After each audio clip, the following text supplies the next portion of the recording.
Our next session is Reclaiming Gandhi, Subodh Kerkar. Who is Gandhi and what he stood for are more relevant in the world that we live in. Why should we do whatever it takes to reclaim the universal consciousness that the Mahatma truly believed in? This session by Subodh Kerkar, a doctor and an artist, delves into his childhood fascination for the Mahatma and reinforces the power of art to spread ideas. Let me take a moment to introduce Subodh Kerkar to you.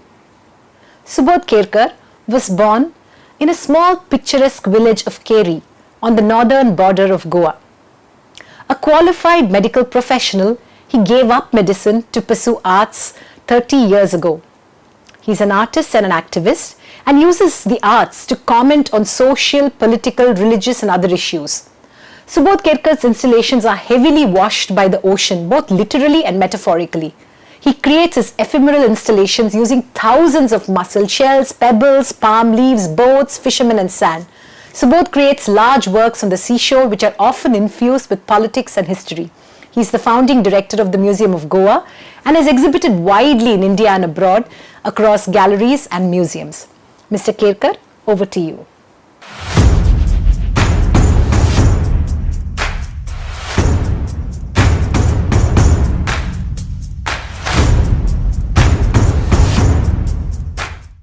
I have been connected with Mahatma Gandhi right from my childhood. When I was just 8 years old in 1967, my father, who was an artist, was commissioned by the Goa government to create a portrait of Mahatma Gandhi.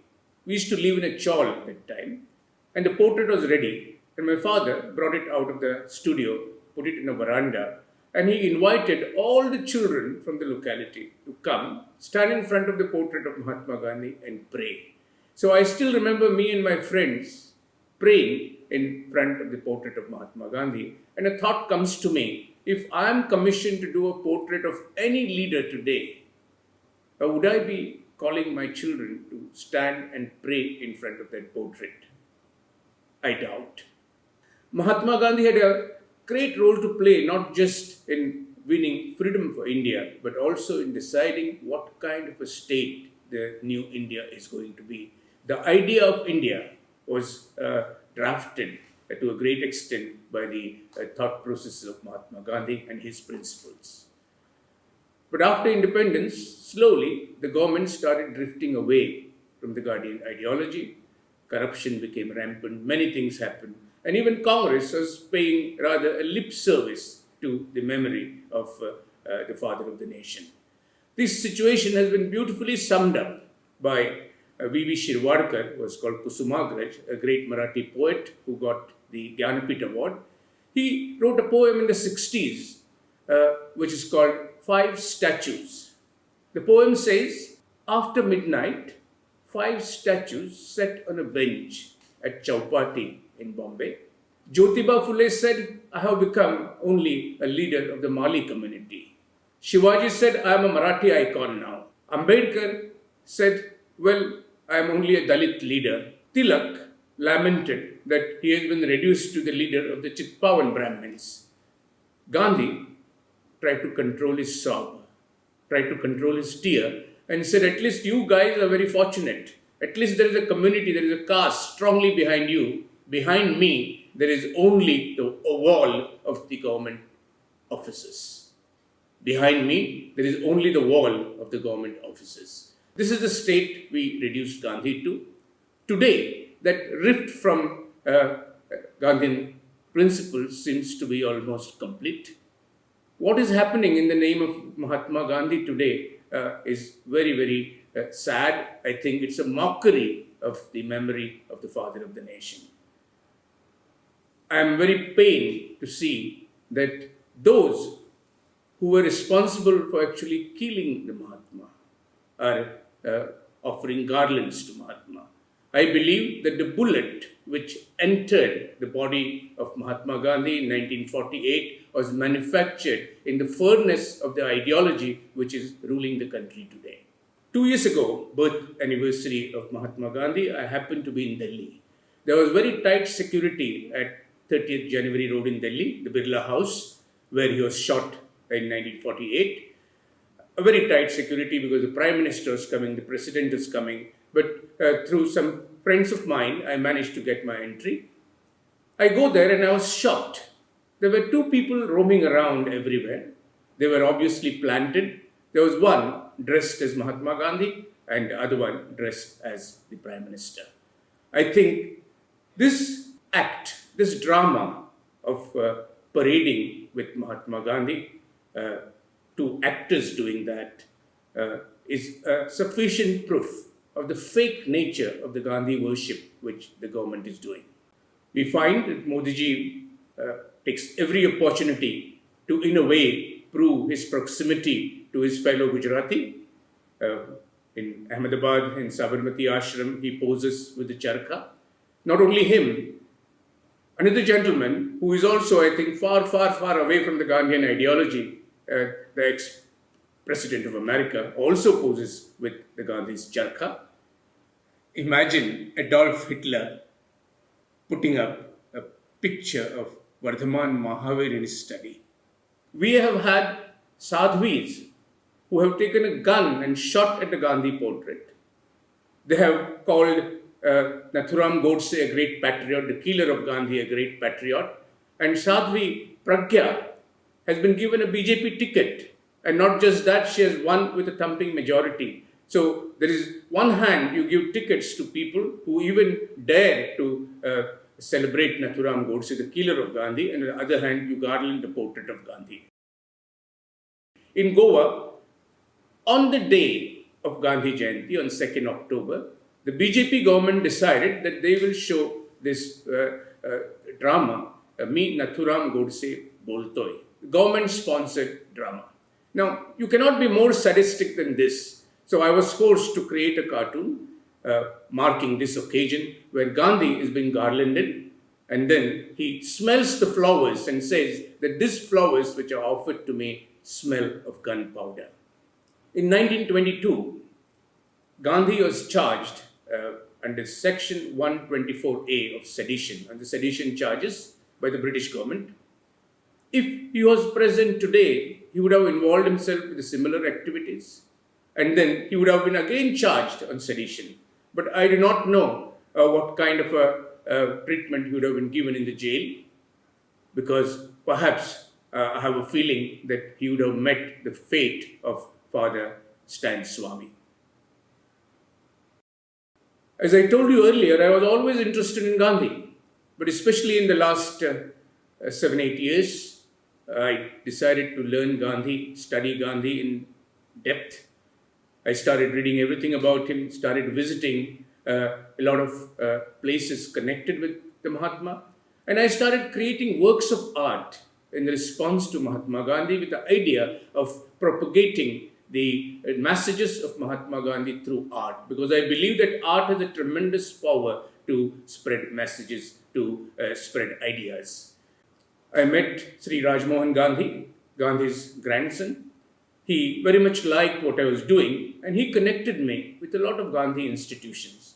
So when I went to Delhi in the Gandhi Museum, Dr. Annamalai, the director of the Gandhi Museum, just pointed to a chair. I sat down, and even before he could speak to me, he opened a cupboard and gave me a file, because he knew that I was a doctor, Mr. Rajmohan Gandhi had told him, and the file was the original medical file of the Mahatma.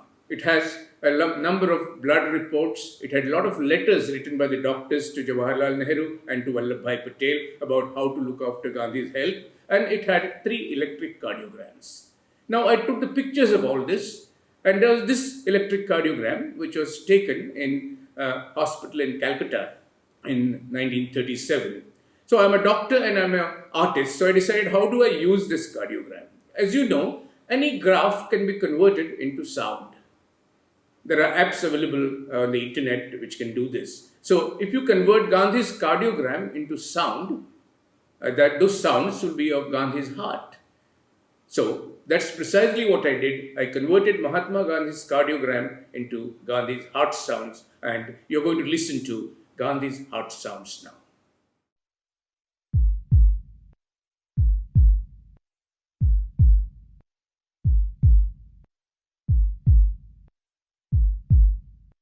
Gandhi proposed a theory of universal consciousness. Of course, other people have done it before, but he strongly believed in universal consciousness.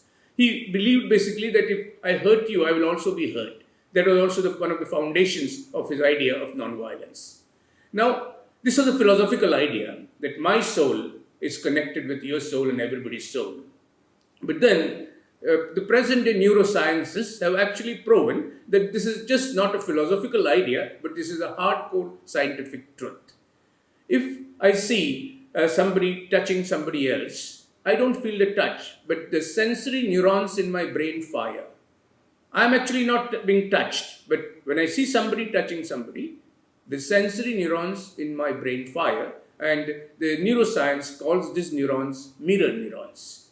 Now, if I'm looking at someone touches somebody's right hand, as I said, I will not feel the touch, but my sensory neurons will fire. But now, if there's an injection given to my brachial plexus and my right hand is made numb, and I have a numb right hand now, and if I see now somebody touching somebody else's right hand, I will feel the touch. And these neurons, the neurons of empathy, and Dr. Ramachandran has renamed them. He calls them Gandhi neurons because here is a man who had the greatest of empathy for humanity. Another art piece which I am working on in honor of Mahatma Gandhi is his chappals. I made a replica of Mahatma Gandhi's chappals. I am going to create them in bronze, cast them in bronze in many different sizes. And there will be one room full of Mahatma Gandhi's chappals. And the visitors will be invited to put their foot in Gandhi's shoes. I think it is not very easy to put your foot in Mahatma Gandhi's shoes, but one can always give it a try. Gandhi has often been compared with Jesus Christ.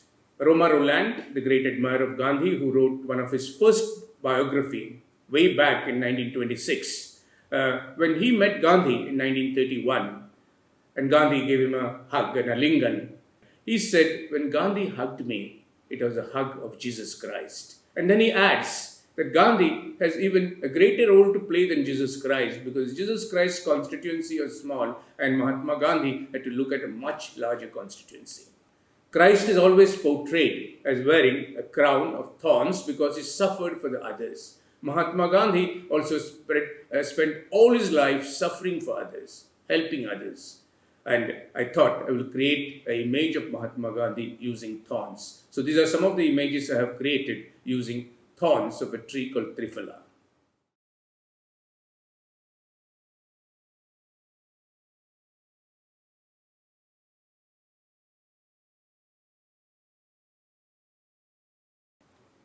These are called pillars of the nation's conscience. These are pillars created out of fiberglass, but if you watch the space between the pillars, you will see Mahatma Gandhi. You have to watch carefully the space between the pillars. So here, I have created Mahatma Gandhi using the elements, using air, the sky, and whatever is in the background. Since he is one with the elements, I thought I will create the Mahatma using elements. Another sculpture of Mahatma I did was with stainless steel because he had character of steel and he was also absolutely stainless. I think Mahatma Gandhi has a huge contribution to the world. He gave a new method of opposing injustice. His teachings can help deepen democracy, diminish violence, and create a just and humane society, a more happy society. The method he gave us has been practiced all over the world and continues to be practiced. When there is a strike, when there is a morcha, when there is a non-cooperation movement happening anywhere, all these are Gandhian methods which have been used by many, many leaders worldwide. India's debt to Mahatma Gandhi is immense. He consolidated the idea of freedom. He took the idea of freedom to every home. Before Gandhi took it over, Congress was just a club of elite lawyers. But then Gandhi took Congress to every home. He consolidated the idea. He taught the idea of freedom to everybody. Everybody became a freedom fighter. And then he also recognized and bridged the gaps between different castes, genders, and between religions. That's a huge effort that Mahatma Gandhi put in. The more I studied about Gandhi, the more I became convinced that Gandhi is relevant and will continue to remain relevant. I was really getting agitated seeing what's happening to my country, especially the polarization based on religion, curtailing of freedom of expression, putting so many innocent people into prison. And I was getting worked up, agitated. And Gandhian studies actually even helped me calm down. I recollect words of Ram Manohar Lohia. He said that, well, Mahatma Gandhi belongs to the world, not to India. And then he adds, 20th century has created only two major powers. Two major powers. One is the power of the atom bomb and another is the power of Mahatma Gandhi. One of the most important lessons that I learned from Mahatma Gandhi was not to hate. I'm going to share with you a small clip. In 1931, Mahatma Gandhi visits London to attend the Round Table Conference. Now, he is visiting a country which has colonized his country, and he wants the colonial power out of India, and he is visiting England. If you see the kind of reception he gets in England, I think this is unheard of in the history of politics. There are thousands of people who line up, queue up, braving cold and rain to have a glimpse of the Mahatma who wants the end of British colonial rule. That's because Mahatma Gandhi is very clear. He is fighting the British colonial rule. He is not fighting the British people. He always believed that fight the seen, not the sinner. Because Mahatma Gandhi saw divinity in everybody, even the colonizer. That's why he dared to write a letter to Adolf Hitler and addressed him like my dear friend. So a lesson which I learned personally is not to hate. I must confess to you that I was really hating the fanatics who are, demolishing the idea of India, which I believe in. But then, after studying Gandhi, I even stopped hating them. I will fight them, but I will not hate them.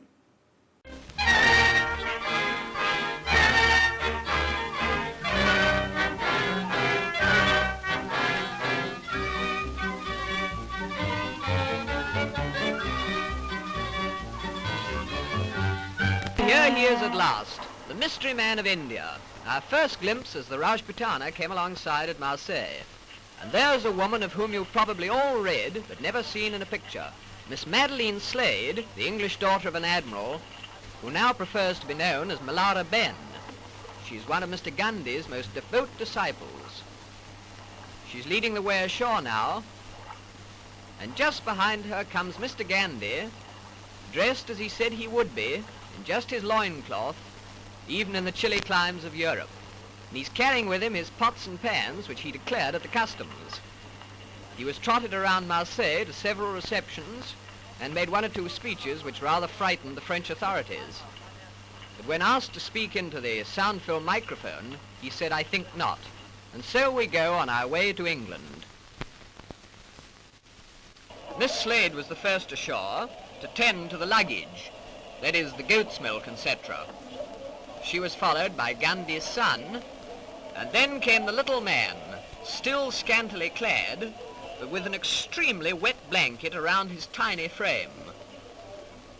I'm sure he must have been frozen. We were in thick overcoats.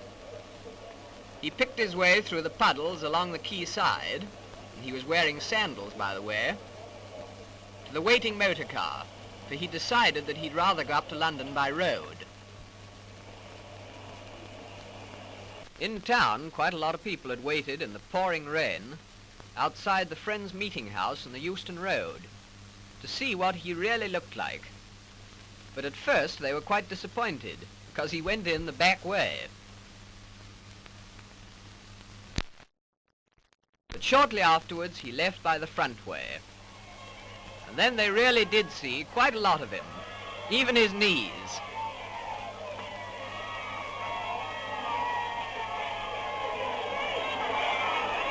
No, he won't speak into the microphone.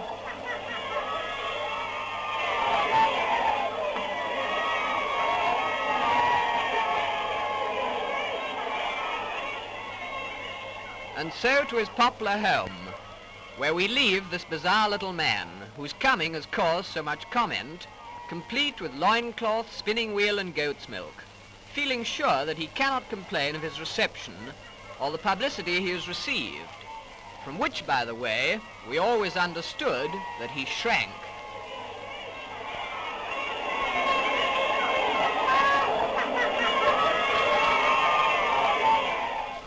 Mahatma Gandhi keeps inspiring many revolutions worldwide. The Indian freedom struggle has been a kind of a lesson to many revolutions which took place after that. He gave a new method, a new weapon of non-violence. So all the satyagrahas, all the marches, the dharnas, jail bharo andolan, and all that which you see happening worldwide today to oppose injustice is all a gift, a method which is gifted to us by Mahatma Gandhi. He has influenced Martin Luther King, Nelson Mandela, Lech Walesa and Vaclav Havel, who used non-violence to replace the Soviet-controlled communist regime, the dictatorship, and helped establish democracy in Eastern Europe. Dalai Lama is influenced by him. There are many, many world leaders who can vouch for Mahatma Gandhi. Martin Luther King himself, though he was a black, he came from a rather well-to-do family, and as he puts it, he did not suffer the discrimination so much, but his friends did. He always wanted to devote his life for the eradication of discrimination in America, and so he started studying different methods. He studied communism, he studied capitalism, he started studying Plato and all the philosophers to find a way, how can I get rid of this discrimination? And he said he had come so close to hating every white man that Gandhi saved him. When he started reading Gandhi, he decided that the right method is not the method of hating, but the method of reconciliation and of forgiveness. And I think life of Martin Luther King is highly inspired, heavily inspired by teachings of Mahatma Gandhi, so much so that when he received his Nobel Prize, he mentions Mahatma. He says that God gave us the goal and Mahatma Gandhi gave us the tactics. Nelson Mandela, again, has great respect for Mahatma Gandhi. The struggle of African National Congress may not have been completely non-violent, but at least when Nelson Mandela became the president of South Africa, he definitely followed Gandhian principle of forgiveness and reconciliation. And that was heavily responsible for the success which Nelson Mandela achieved. Mahatma Gandhi had an enormous influence on the approach of leaders of thought to specific problems throughout the world.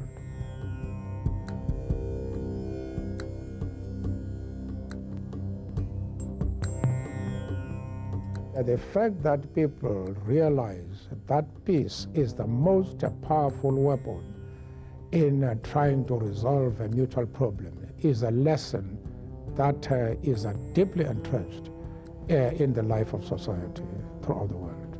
And Mahatma Gandhi has played a key role in that respect. Gandhi is also mentioned in this Nobel Prize acceptance speech of the Dalai Lama, who is fighting a non-violent struggle for his motherland. Non-violence is something like expression of compassion. I really feel like Mahatma Gandhi and those the great Indian freedom fighters, I think they are really, promote the value or the meaning of non-violence. The Israeli president, Shimon Peres, has paid a glowing tribute to Mahatma Gandhi. I mean, he really admires that here was a man without a state power, without an army. He was not a general, he was not heading an army. Just with the power, his moral strength, he succeeds in bringing great empire to his toes. A man without an army, without a headquarters, without a state, without a party, a single person equipped with a moral strength He wasn't afraid of violence. He wasn't afraid of public opinion. There was no other person in recent history that possessed such a strength, and all of a sudden he shocked the world by offering a totally different approach. Gandhi belongs to the future, not to the past. Albert Einstein was a great admirer of Mahatma Gandhi. He never met Gandhi, but they wrote to each other very often. Einstein loved to play a violin, and here is a cartoonist who had shown Gandhi playing on his charkha. Einstein's equation was E is equal to mc squared, where E is the energy, m is the mass of the object, and c is the velocity of light. I started thinking of this equation and trying to apply it to Mahatma Gandhi, and here is my conclusion. I think Gandhi had also the same equation, E is equal to mc squared, but in Gandhi's equation, E is energy, but m is the masses of the world, and c is compassion. I think when the compassion and masses come together, miracles could be achieved, which can be more powerful than bursting of any atom bomb. When Einstein was a professor in Berlin in 1930, he had 3 pictures on his wall in his study. There was a picture of Michael Faraday and Max Planck, both physicists, and the third photograph was that of Mahatma Gandhi.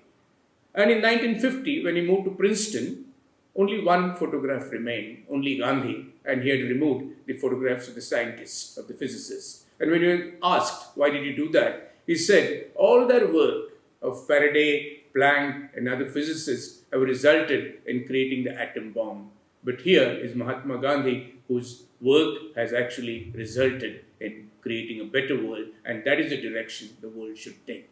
I'm going to read to you a small paragraph about what Einstein has to say about Mahatma Gandhi. Of course, his famous quote everybody knows, that generations to come should scarce believe that such a one in flesh and blood ever tread upon this earth. But Einstein has elaborated about Mahatma Gandhi in a very beautiful way. In September 1931, Einstein writes that you have shown through your work that it is possible to succeed without violence, even with those who have not discarded the method of violence. We may hope that your example will spread beyond the borders of your country and will help establish an international authority respected by all that will take decisions and replace war conflicts. The last line of this letter, which Einstein wrote to Gandhi, seems to anticipate the creation of United Nations. And it is no wonder that Mahatma Gandhi's birthday is celebrated as International Non-Violence Day by the United Nations. 8 years later, Einstein expresses his admiration for Gandhi in even more extravagant terms. He says, a leader of his people, unsupported by any outward authority, a politician whose success rests not upon craft nor the mastery of technical device, but simply on the convincing power of his personality.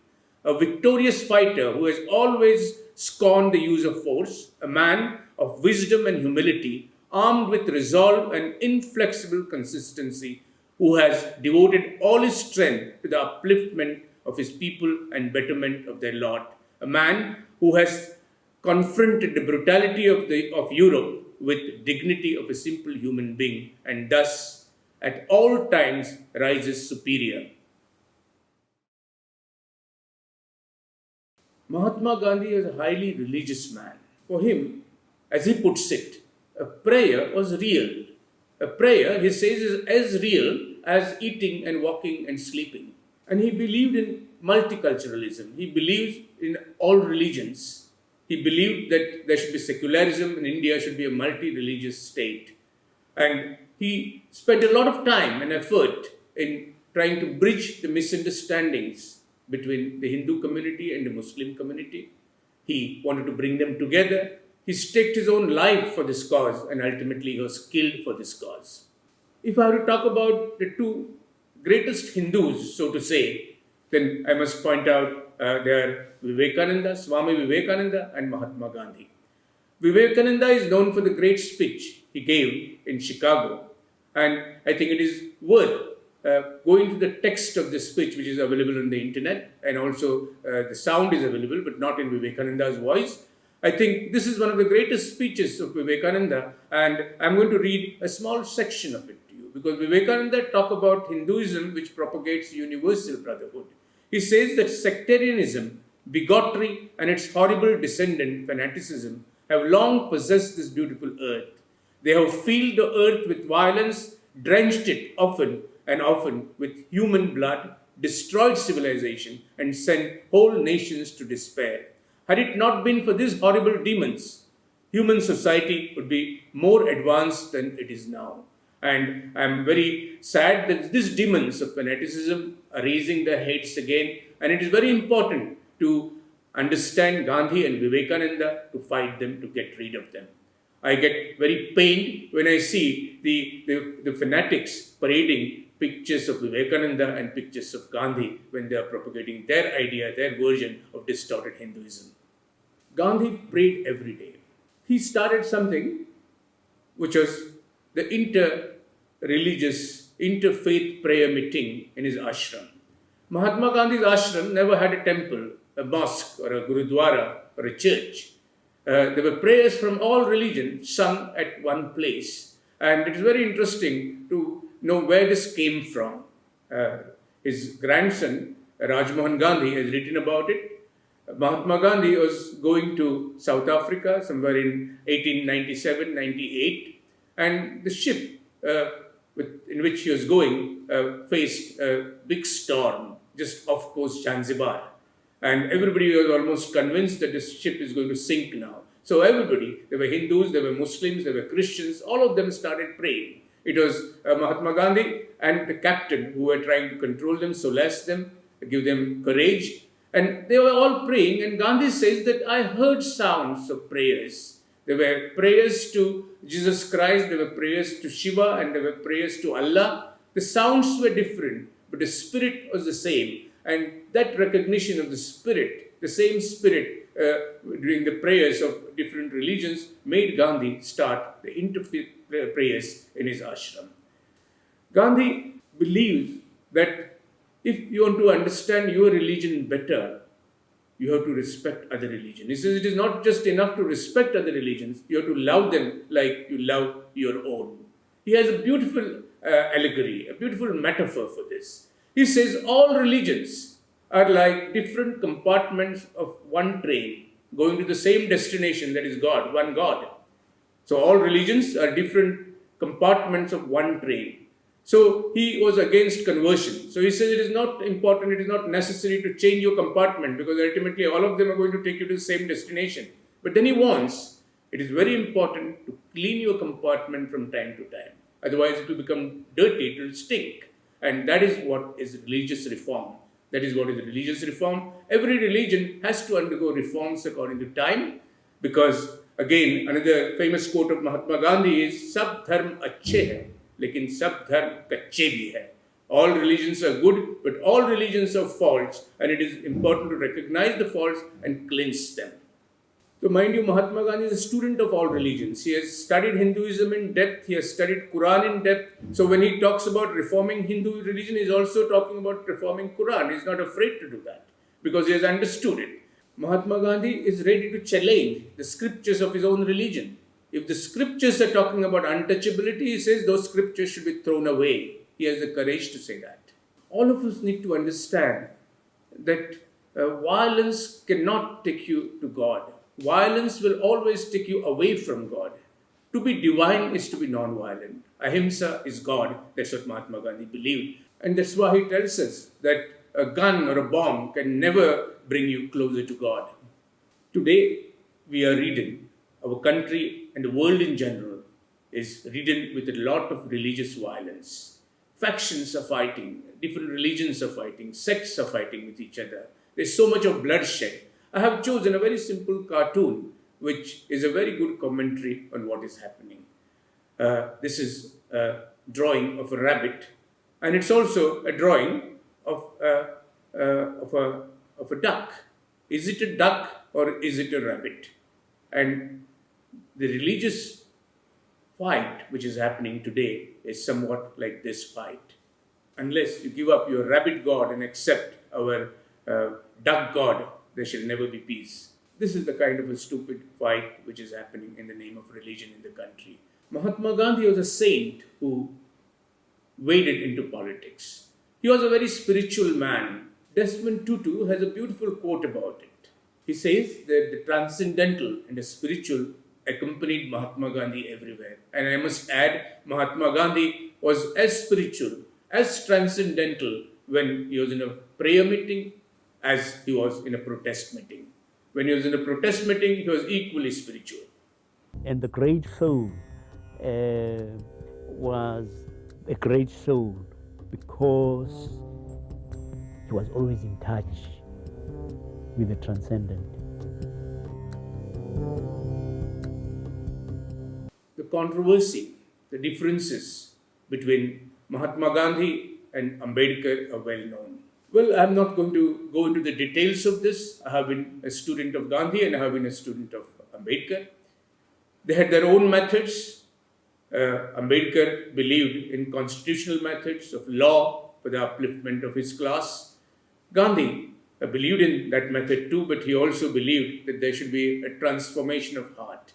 I think both have worked together in uplifting the downtrodden, the so-called untouchables of India to some extent. And both deserve to be given credit for this. I recollect a beautiful story.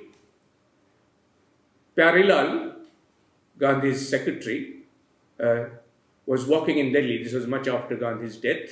And suddenly a car stops and Ambedkar walks out of the car.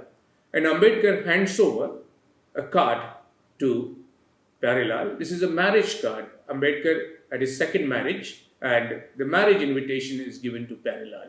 And Ambedkar adds that Mahatma Gandhi was alive, he would have been extremely happy because Gandhi had vowed that he will never go to marriages which are not intercaste marriages. And here, Ambedkar was actually marrying somebody from so-called Brahmin caste. And so Gandhi would have been very happy. That's what Ambedkar says.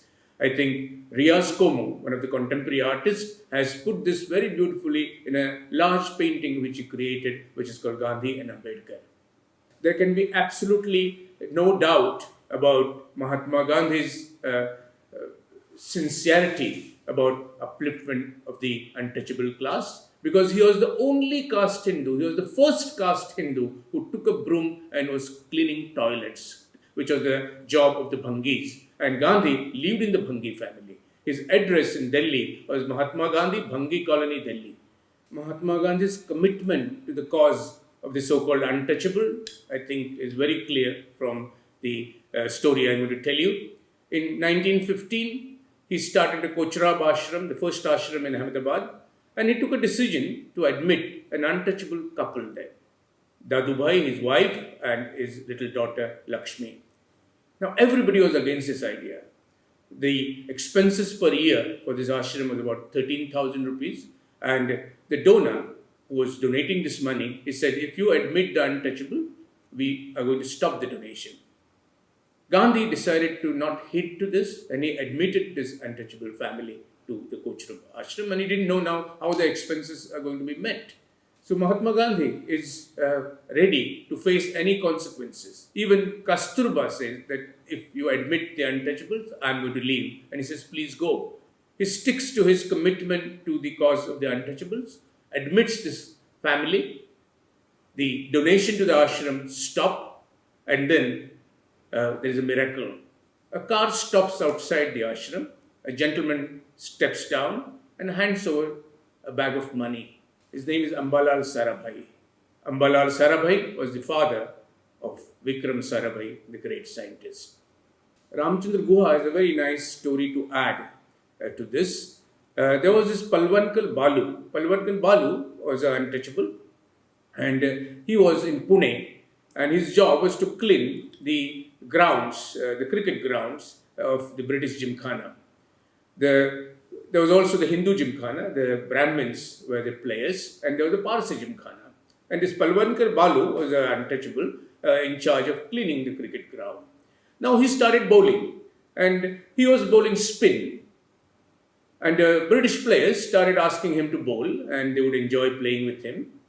Then suddenly the Hindu Gymkhana realized that this guy is a damn good spinner. So they decided to invite him to be a part of the team. So Palwankar Balu, the untouchable, becomes a part of the Hindu Gymkhana, which is essentially Brahmin. Now, he's admitted in the team, but he cannot enter the pavilions. So, during the tea breaks, he has to be outside the pavilion.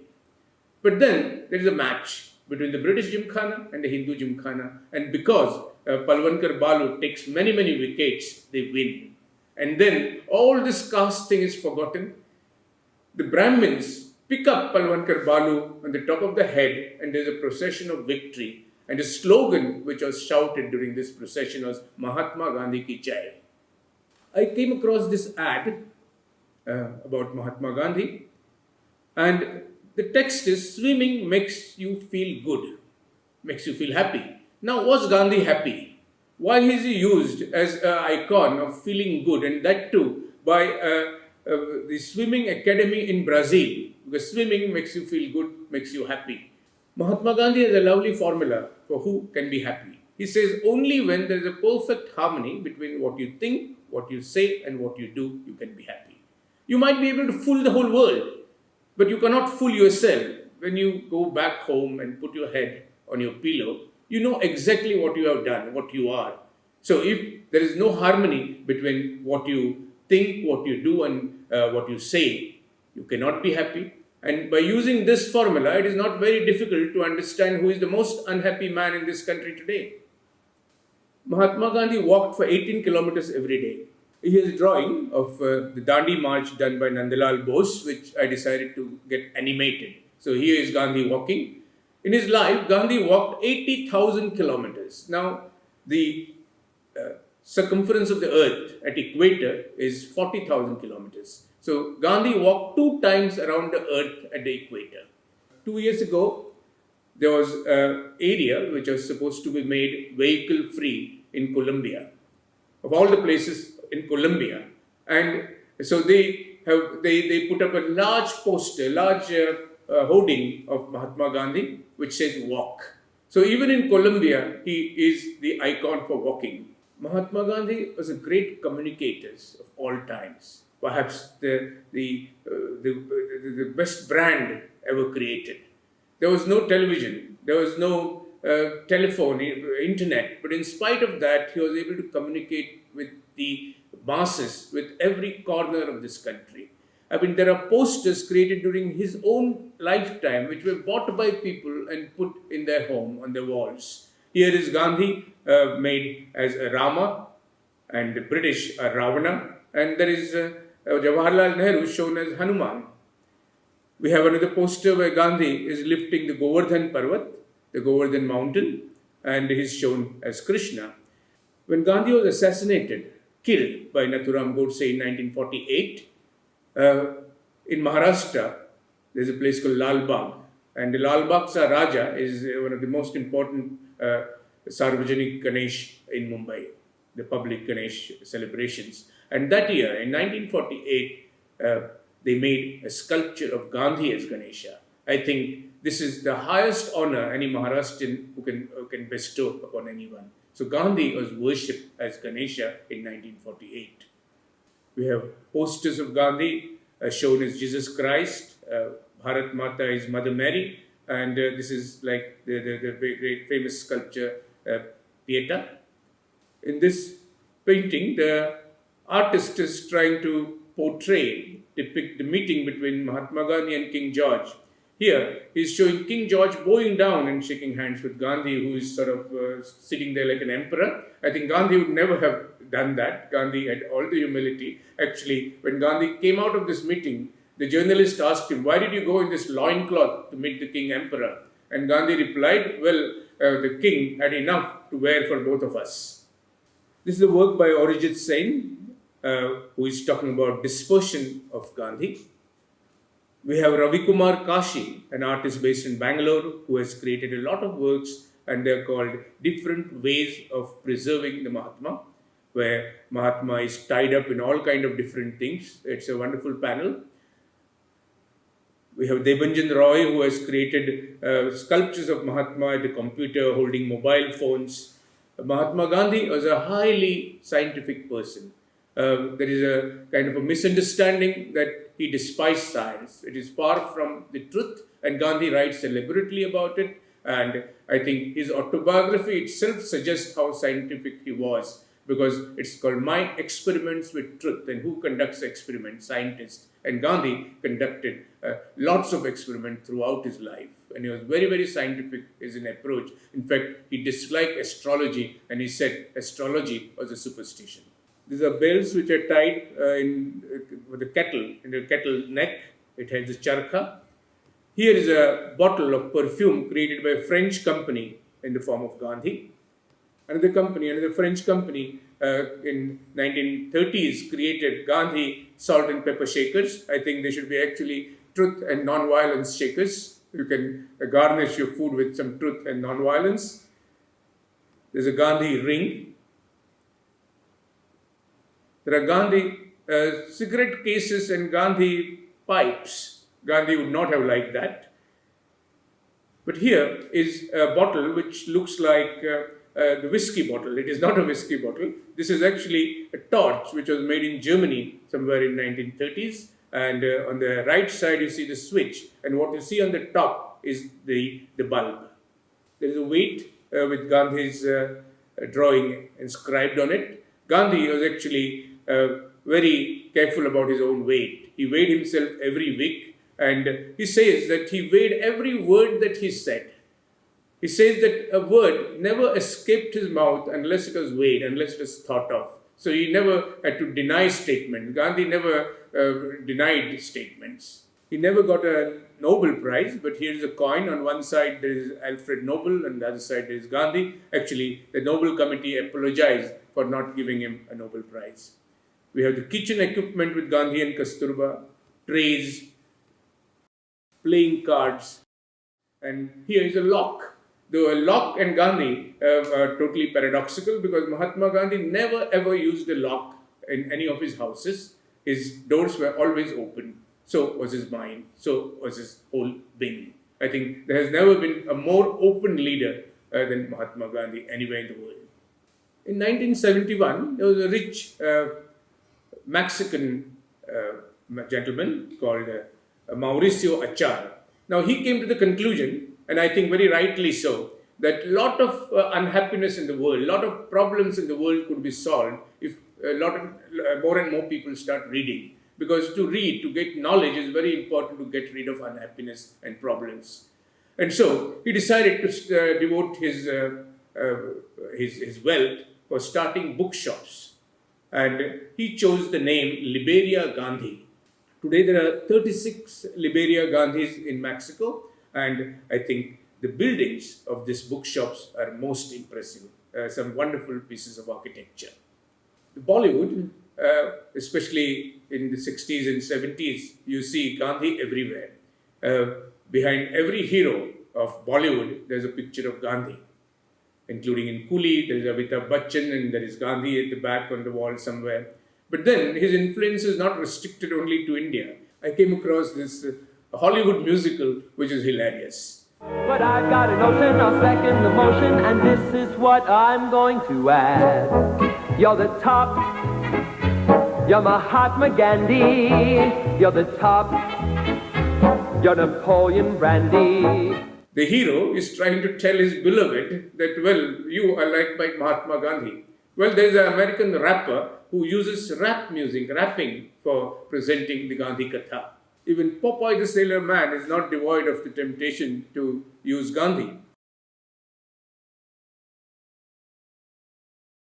And then here is an advertisement by the Italian telecommunication company. Gandhi was such a great communicator that the Italian telecommunication company uses him for propagating the idea of communication, telecommunication.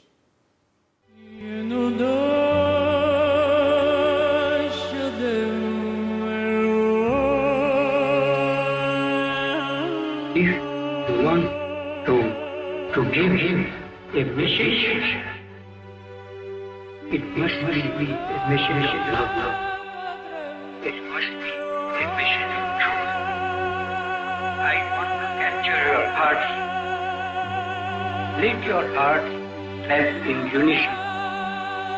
With what I am saying, I shall finish my work. A friend asked yesterday, did I believe in one word? How can I possibly do other? Of course I believe in one word.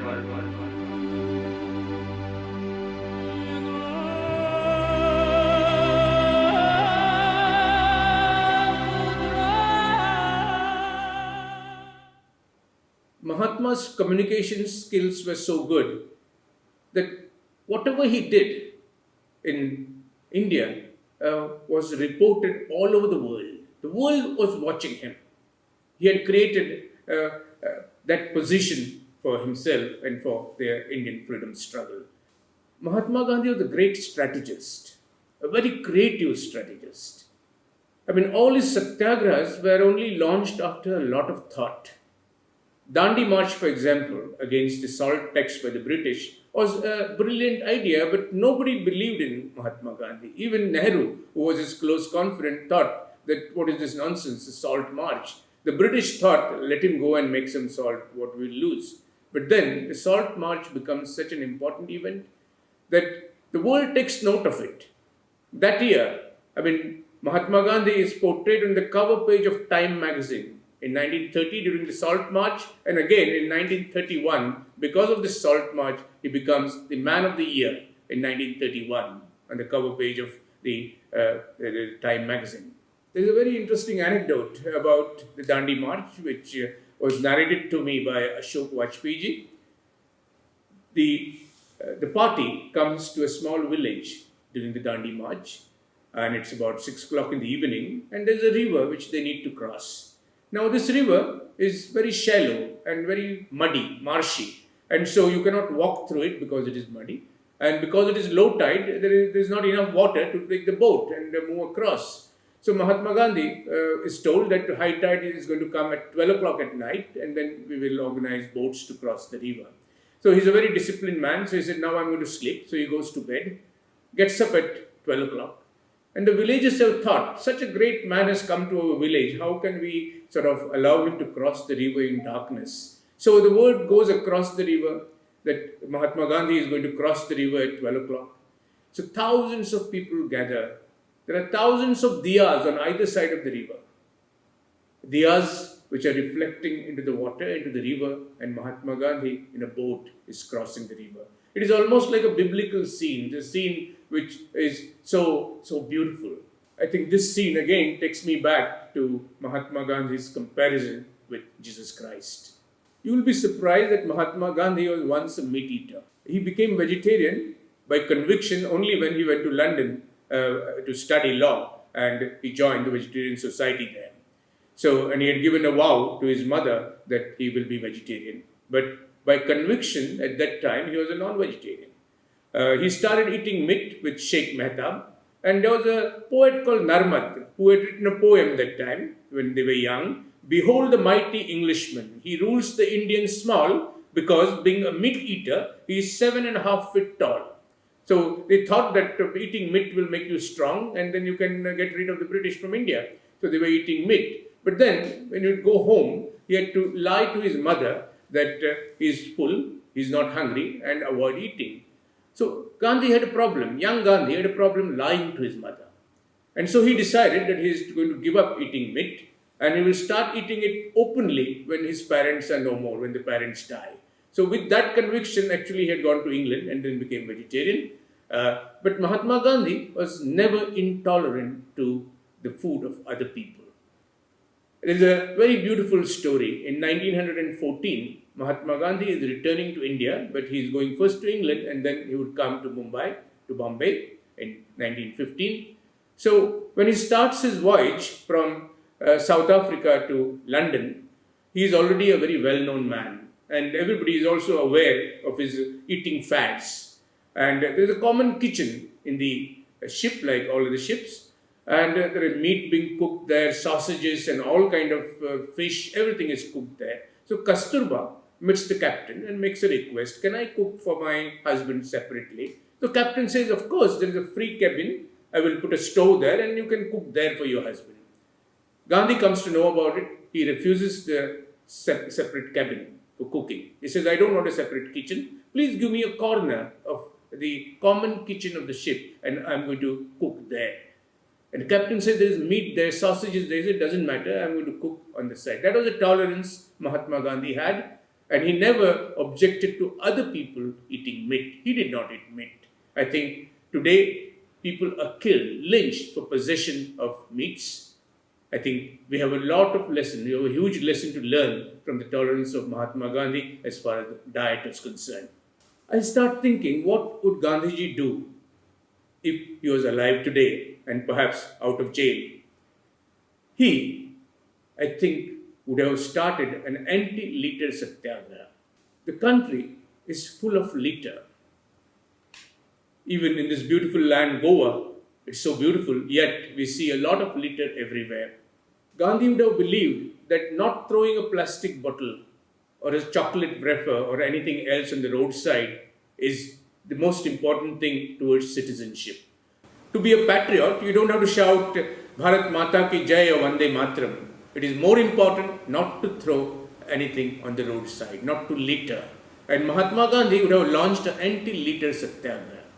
I decided to take inspiration from Mahatma Gandhi, and I worked with hundreds of school children and other colleagues.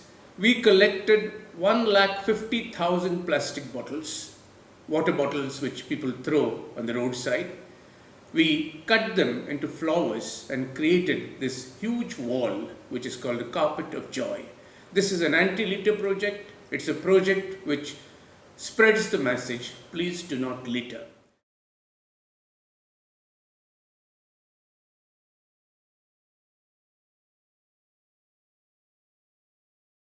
We had rather hundreds of schools who came to visit this project, and I made it a point to ask the students to take a vow. Take a vow that we shall not litter. I shall not litter. I shall not litter. I shall not litter. Goa will be cleaner.